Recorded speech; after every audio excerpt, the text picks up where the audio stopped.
Hi, everybody. It's Stacy Sobel with Salon Today Conversations, and I'm here with Lisa Cochran today from the Aveda studio is that what, you have two names, two salon names? Yes, we have the Studio Aveda Salon in Hattiesburg, Mississippi, and then we have Studio R3 in Laurel. Very nice. And you are also in Laurel, Mississippi, which is the scene of Hometown. I watched that show, so. Isn't it cute? So yes. I always feel like I have a little bit of Lisa every time I watch it, so it's kind of fun. Well, in season 5, you'll have a little bit more of Lisa in there. Did they do a house of yours?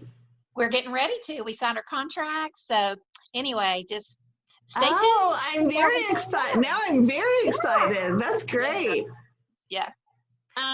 So you also took some downtime to do your salon. Your background looks lovely. So what kind of updates did you make to the salon while you were closed? Well, we went ahead and we were scheduled to do this in May, and we'd saved up for it, and we had a lot of equipment on hand, and we thought, Lord, if we ever get open back up, we're certainly not going to shut down. So we decided to go ahead and do our renovation. And the really neat thing was we saved so much money by doing it during, our closure. We were able to save on the overtime from the contractors coming in and, working on the weekends and closing down, the staff. And then also just, it cost a lot to get weekend contractors out. So we saved a good bit of money. We were able to do some other things. So we did new stations. We redid our spa area. And we have always did all of our build outs 8 feet apart. That we just like it just for conversation. And just, having a little more intimate setting, even though our space is open. So we did that, and we redid the shampoo rooms. We, this is a wall that we did in the back for our relaxation lounge. When colors are processing, let me see if you can see, we had lounge. Okay, I'm not very good at this, Stacy, but anyway. That's okay, I see it. We have lounge chairs for clients just to relax in and prop their feet up while their colors processing. And if they want to do a complimentary foot soak, we can do that as well. But anyway, so that we just took the time, we did new kiosk, front desk, and it looks great. Retail area. We just spent a lot of time really thinking about our space and to make it more inviting. And then now, essentially, it's very inviting and feels good and safe. You have a fresh, clean space too, so it probably makes clients feel nice that it's all updated and, Yeah, it does. You also took the time to make some personal changes. You embraced your gray. Yes, and I'm still embracing it. We did it yesterday, and it was a 6-hour. It was a 6-hour treatment, so I'm 80% gray. And it's so funny because I look in the mirror and I go, "Oh, there's Helen. That's my mother." And I look so much like her. But I just felt like this is a time that I reevaluated a lot of priorities. I think all of us are doing that. And I just thought I want to simplify my life. And one child was a little, apprehensive about it, but once she saw it, she's like, "Mom, I love it." But yeah. And so now we're going to have to write a blog about this because I don't know that I've ever had so much activity on my Facebook page. And so customers are, maybe wanting to jump on the bandwagon right now, during this time. So how far out were your natural roots, and then what did they have to do to get the rest of the hair to match? So I was about at 2.5 weeks, and we just took a vow, and we said, if we're going to ask you to wait for us, then we're going to wait with you. And so our team did not get haircuts. We did not get color. And so I had a good bit of regrowth. And so yesterday we had a lot of planning that we normally do on Wednesday, and we just used that time to start my color. So we did color remover to start with. And then we did foils, foiled the entire head. And so we brought that up. And then after that, we did a pre-tone and let that sit for a little bit, and then rinsed it out, and then toned again. And I'm very happy with the results because I'm pretty dark. I'm a brunette naturally, so I think it's going to be fun. It looks beautiful. And you do own a salon, so if you ever change your mind, it's easy to go back, right? Yes, exactly. So you did one of the, I think, really smart move in preparing to reopen. And are you reopened now, or are you getting ready to We are. reopen? Okay. We're reopened, and the thing is very different between our locations is we have one mayor, and he is very. I mean, we have a lot of rules and regulations in our new location, the one that we just redid. So we can only have 10 people in the salon, and that includes our employees. We have 18 on staff here, so we've had to do a lot of creative scheduling, like a lot of people are doing right now. And what we have to remember is this is right now, and you'll probably hear me say that word, like that phrase, right now, because that is the current reality that we're dealing with. And this is probably not going to be forever, and I think we need to get our minds around that. But so this location is open, and we've just had to get creative with schedule, staff. And our other location, we have a mayor that he's very much self-governing. He believes in letting the businesses, operate under their board guidelines or whatever the government is mandating. And so very different. But yes, we are open. We have been extremely busy. Retail sales have been tremendous. People are so happy to be here. I was really nervous. I thought, because they're seeing us with the mask, are they going to be a little reserved? And it's been just the opposite. I think clients are louder now because they've just craved company and they've craved companionship. So I'm seeing a lot of laughter, a lot more joy than I thought I would. They're tired of talking to just their spouses and their children. They're excited to be live with somebody else. Absolutely. And, even though we have like a touchless greeting, there's still the touch in the chair that cannot be avoided. And just normally you might hear someone have a sigh or go, oh, that feels good at the shampoo, while they're getting their hair shampooed. And we are shampooing and we are blow drying. And that touch means so much to them right now, and how you can just tell they're craving it. And you hear a little more sighing going on, that they're just like, oh, this feels so good. It's been so long since I've had my hair done. Just that kind of affirmation is good. But one of the really brilliant things I thought you did in reopening is you put together a client advisory board to give you advice on the kind of practices and protocols that you should get in place. So what kind of people were on that? Well, I think we're all learning and we're all navigating. And as salons, it's real easy to look at the salon industry and go, who's going first? And let's see what they do. But what we decided to do is, who's been doing this longer outside of our industry? Who is in our client base that we can, that can help us and coach us through this? So both locations, we have leadership teams in both locations, and we met through Zoom, and we said, who's in our client base that, if you think about who are we, if there was anyone that could come in and inspect us, that we would be the most afraid of, who would it be? And of course, unanimously, it's OSHA, even though we don't have to deal with OSHA, very often in our industry. But so we said, who do we have in our client base that deals with OSHA? So we had two people that are they were in poultry plants, and then another one was in manufacturing. And so we had one per each location. And so we brought them in. We had two public relations directors, one in different counties. So we had two public relations directors from local hospitals that had helped build in the protocol, and then also to communicate it to their community and to the patients coming in, that looked over the way that we sent, information out, how we presented our check-in, what that looked like, how could we make it, friendlier, how could we soften it, even though we had stipulations. We also had two managers, one from a local surgery center, and then one from another orthopedic surgery center that had set up the protocol for their offices, and they never closed through this whole pandemic. And they came in and they evaluated all of our systems, and they were amazed at how well organized we were, how we had paid attention to the attention to detail. We had legal teams come in from both locations to evaluate our check-in, our language. Was there anything that we could be more clear in? Could we communicate anything any differently? And a couple of things that came out was, it never even occurred to us, and I've never seen it in another forum, but if you have children coming in, you need to make sure that if you're asking for releases to be signed, and I get it, everybody has their own standard of how they're doing things, but for us, we wanted to do releases. And so we have a clause in there that if it's a minor, they have to have a parent or legal guardian to sign for them. And that's not been an issue, but it's not something that I would have thought of. Because is this the hold harmless kind of waiver? Is that what you're talking about? It is. Yeah. And people have been very receptive to this as well. And then after we had our initial, so we did like a soft opening on Friday. And we had those clients come in from 9 to 12. And we gave them the mayor's guidelines for each city. We gave them the Mississippi State Board of Cosmetology, the rules and regulations. And then we also gave them our governor's orders. And so they critiqued everything in there, and it was like an audit for us, and they took it very seriously. And one of our clients, she's just really savvy, and she's going to try to get you.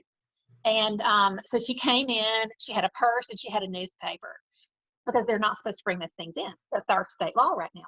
And so the guest care team member said, "Hey, it's so good to see you." And she said, "Before I can get you checked in, I'm going to need you to go back to your car and leave your newspaper and your purse." And she said, "Ooh, I was testing you." And she said, "Yeah." So that was just me. They took it very seriously. And we were glad and thankful, that they tried to trip us up. So that was really good. And I was glad we were prepared. What are some of the other things that they recommended that you hadn't thought of?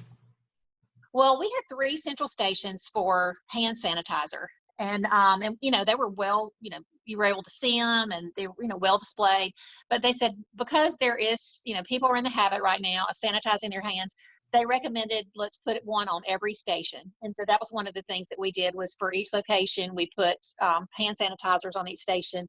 And then surgical tape, I'd already seen that in a forum, but when they were getting their color shampooed out, so they recommended a type of tape that we could put on their mask, so that we could keep the mask secure and not get their, the mask that maybe they brought in, or a mask that was going to be reused, that was their own personal mask.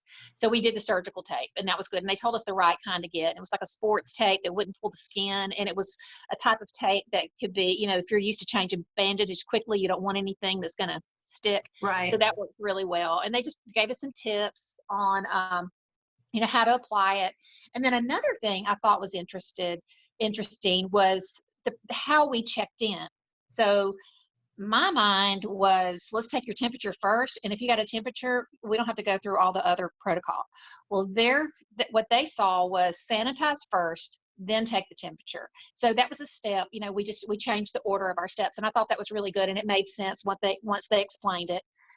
They suggested labeling. We have pens out, and we're sanitizing them, but they said even label like a jar that says clean pens, soiled pens, just so no one would accidentally pick up a pen that might have been used, even though, like I said, we're sanitizing them all the time. But they just had some really just neat tips.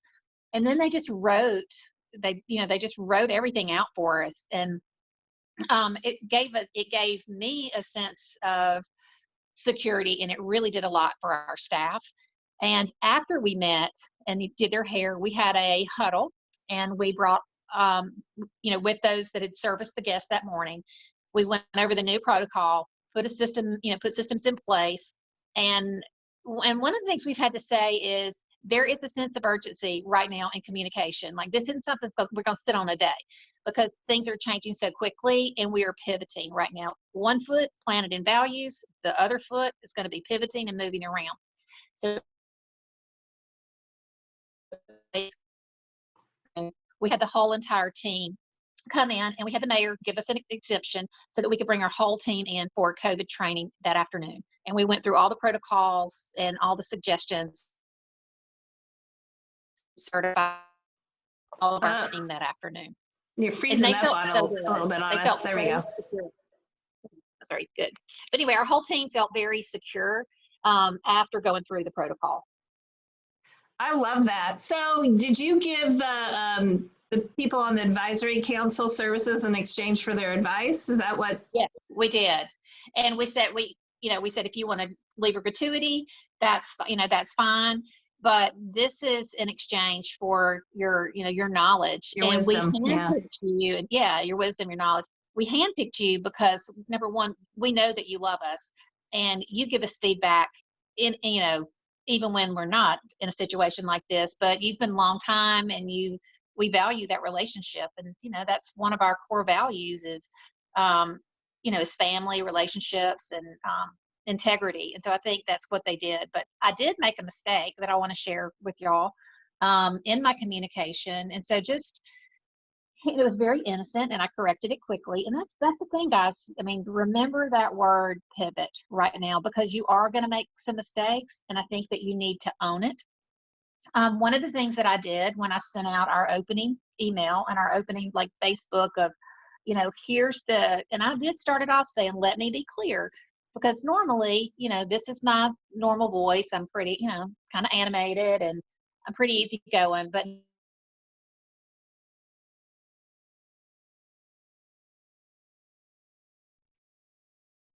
about that. So I sent my email out with a more firm tone, and you could tell that there was it was very serious to me. And one of the things that I put was no animals for the first 2 weeks. I even said service animals in it, not ever thinking I was breaking the American Disabilities Act. And so, yeah, didn't even think about it. So, guys, if you do say something like that, like be clear on your language. Someone turned me into the mayor, and fortunately, I speak to the mayor's office just about every day on updates and protocol for their briefings, and they just said, yeah, we did get a report, and they said, we know you're going to correct it. I mean, if anybody, y'all have been so respectful of our rules and guidelines. And so I changed the language, and I just sent a follow-up email, and I said, let me explain. I was very vulnerable in my email. I said, listen, I'm a woman of faith, great faith. And I said, y'all, I've prayed, I have cried, I have lost sleep over this, trying to make the best decisions for everyone's safety. And I made a mistake. I broke the American Disabilities Act unintentionally, not my intention. What my thought was, let's just get people in for the first 2 weeks. Let's figure out this new system before we bring in, And so I corrected it. And then the client, she actually, she wrote me back and apologized. And I just addressed it. And I just said, some of you think I had a firm tone in my email. And another one of our values is trust. And right now, just like we trust your opinions and what you have to say about us, trust right now that I really am doing my very best to make wise decisions to protect my staff and protect you. And I had 6 people complain initially about my tone, and then one about the American Disabilities Act, and 4 of the 6 wrote back and apologized for. Sorry, Stacy, I'm not used to doing Zoom on my phone. I don't know if that's coming in. People apologized, and they just said, I'm glad you reached back out and you own the mistake. So don't be afraid to go, I screwed up, because you're going to. And I think you've got to give yourself as an owner right now a lot of freedom and a lot of grace, right?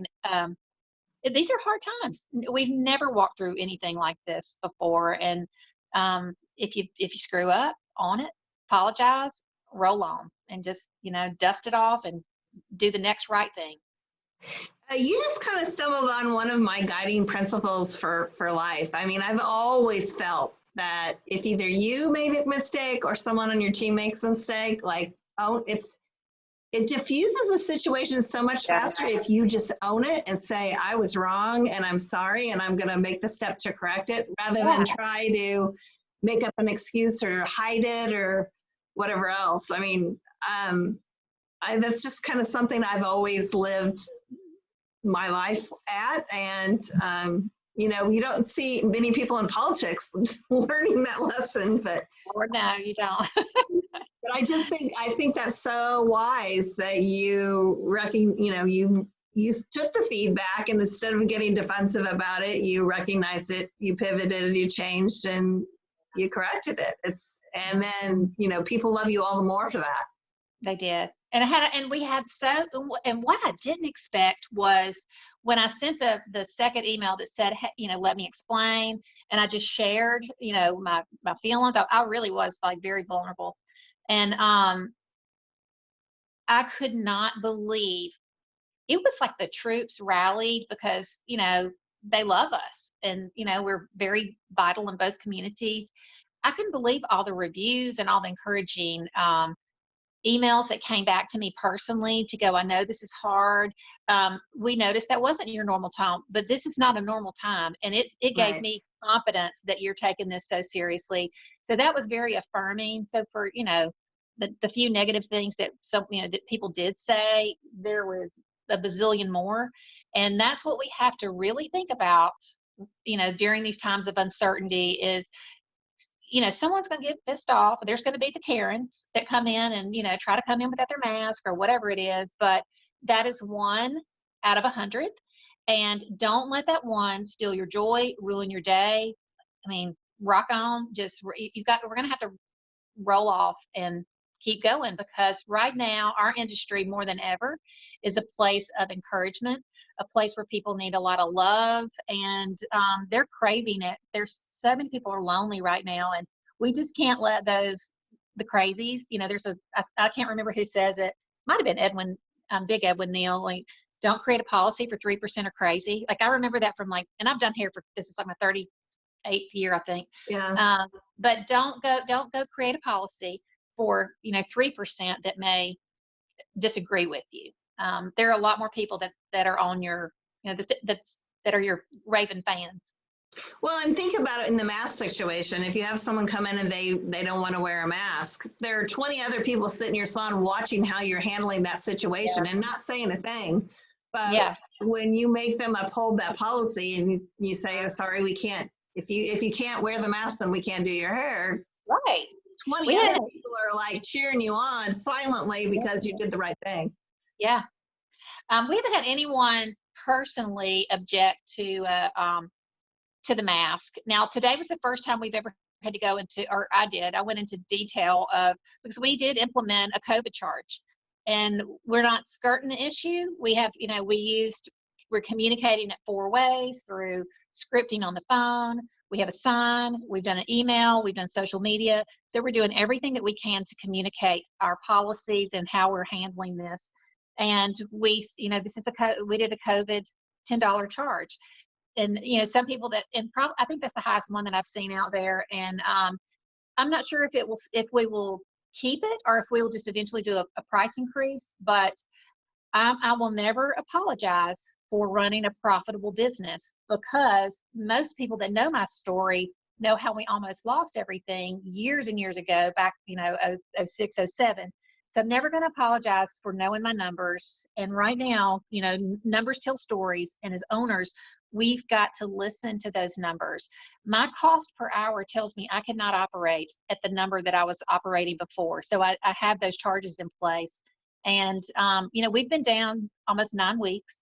And even though we got the payroll protection loan in place, we still have a lot of supplies that we've had to purchase, from anything from air conditioning filters to extra gloves, extra cleaning supplies.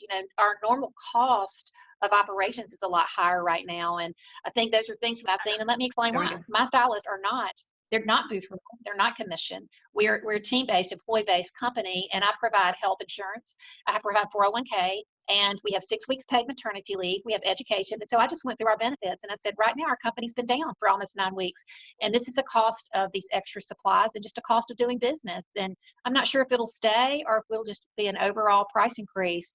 And she's like, oh, wow, I never knew that about y'all. That's great. I don't even have those benefits.